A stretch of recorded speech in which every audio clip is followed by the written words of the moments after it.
Benoît Sartre, expert comptable, membre du Conseil de l'Ordre, basé à La Vérune,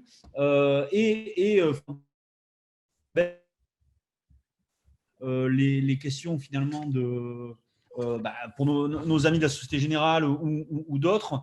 Dans ces métiers-là et par rapport à l'année, cette géniale année 2020 que nous traversons, comment ça s'est organisé au sein de l'Ordre dans ton cabinet à toi, concrètement, ce que ça a pu amener comme solution finalement de réactivité et d'adaptation. Est-ce qu'il y a des sujets innovants qui émergent de ça et donc quelque part du positif?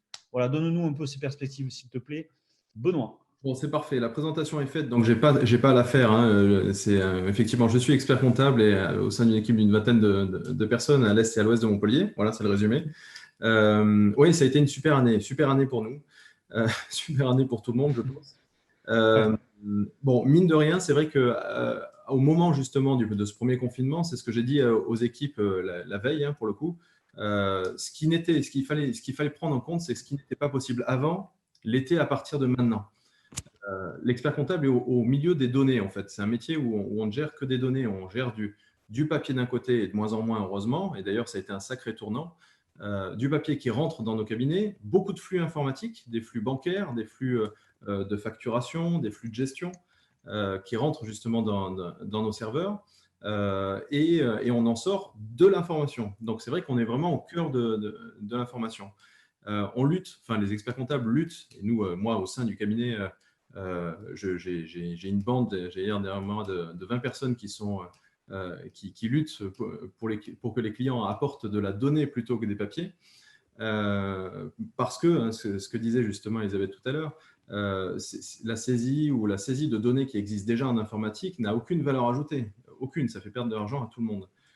Donc, on a cette lutte. Au moment du confinement, on l'a vu comme une opportunité finalement. Hein. C'est-à-dire que les personnes qui continuent à nous apporter des documents papier ont bien été obligés, puisque le show must go on, les déclarations étaient encore là, les obligations étaient même encore renforcées, c'est-à-dire qu'il y a de plus en plus d'obligations par le confinement.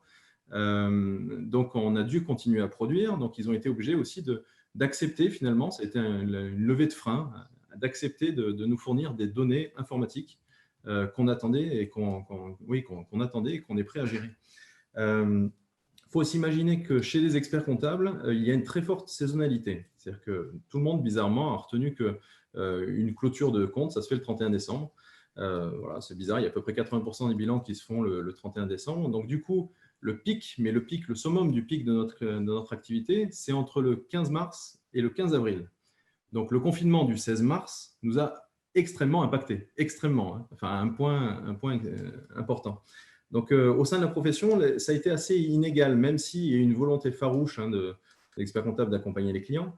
Il y a eu quand même des réactions forcément différentes, puisque en plus de la continuité de service lors d'un pic d'activité, on avait l'enjeu de fournir un service additionnel, c'est-à-dire de l'assistance auprès des chefs d'entreprise, des professions libérales, pour justement tout ce qui était aide, tout ce qui était réaction face au Covid. Et juste un mot sur ce que ça a impacté, parce que je surveille le chrono. Juste un mot sur ce que ça a impacté. Alors, il y a la partie immergée de l'iceberg, c'est-à-dire effectivement, on est là, on a continué les services, on a même augmenté nos services avec des hotlines, avec des mails d'urgence, etc. Mais ce que ça sous-entend, c'est la partie immergée de l'iceberg, c'est qu'il faut qu'il y ait la culture au sein des cabinets d'expertise comptable également, la culture de cette agilité, de devoir changer de modèle, changer de façon de fonctionner du jour au lendemain.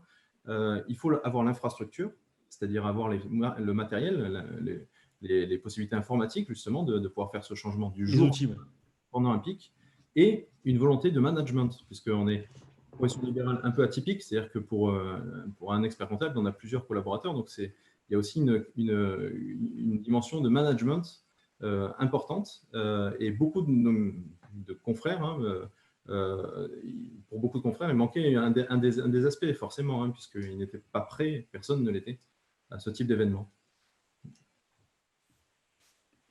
Merci beaucoup. Est-ce que ça fait réagir cette adaptation? Enfin, j'imagine en plus que les avocats sont clients des cabinets experts comptables et réciproquement.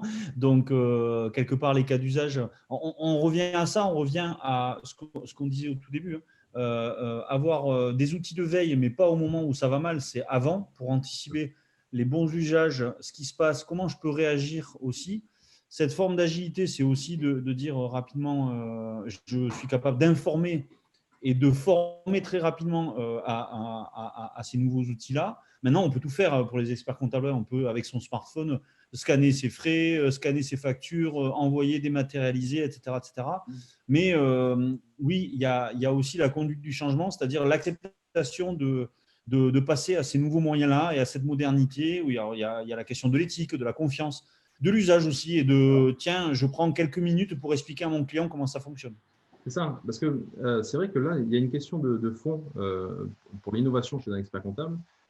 C'est qu'on change carrément, j'allais dire, alors pas de business model, mais de la façon de laquelle on réalise notre business model. L'expertise comptable, je dis toujours la même chose auprès de mes confrères, c'est très simple. On a une masse de travail que l'on connaît à l'avance, puisqu'on est toujours sur du temps long en expertise comptable.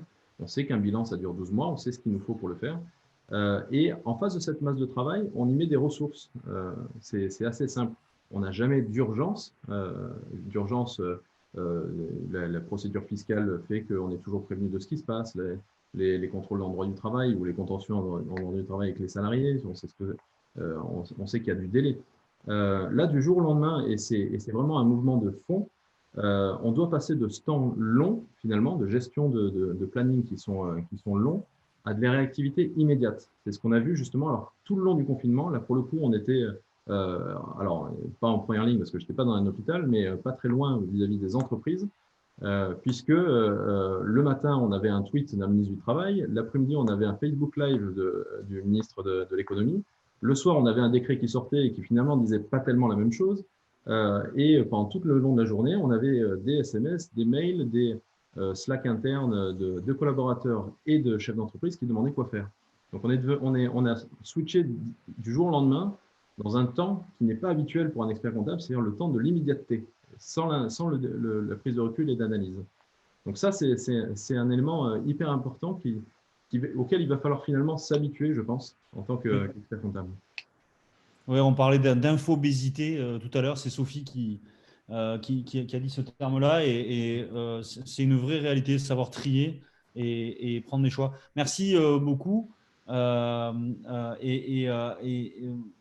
ne sais pas si Mélanie, tu veux réagir à ça dans la relation justement de l'ordre des experts comptables dont moi je connais bien le secrétaire général, etc., et l'incubateur du barreau. Est-ce qu'il y a des projets en commun? Comment ça se construit dans le cadre de l'écosystème économique montpelliérain?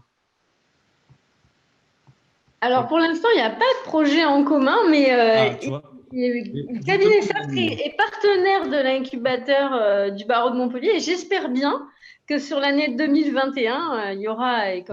C'est un élément un peu touchy parce qu'on est en pleine élection, mais quand je dis pleine élection, les élections s'arrêtent dimanche. Ça fait 2 semaines qu'on est en pleine élection et c'est vrai que la voix que je porte pendant ces élections est vraiment axée sur le numérique et justement la création d'incubateurs au sein des réseaux de l'ordre. Donc c'est assez incroyable de se retrouver là parce que c'est les 2 arguments vraiment centraux justement de nos enjeux électoraux cette année. Ok, on croise les doigts alors pour que ce vent-là arrive de toute façon, enfin, pour être au cœur de ces sujets-là et notamment en contact avec beaucoup de réseaux économiques en région. On se rend compte que c'est des sujets qui vont s'imposer de toute façon à toutes les organisations. Donc, ouais, il y a une belle synergie à imaginer, Mélanie, là, c'est une belle opportunité.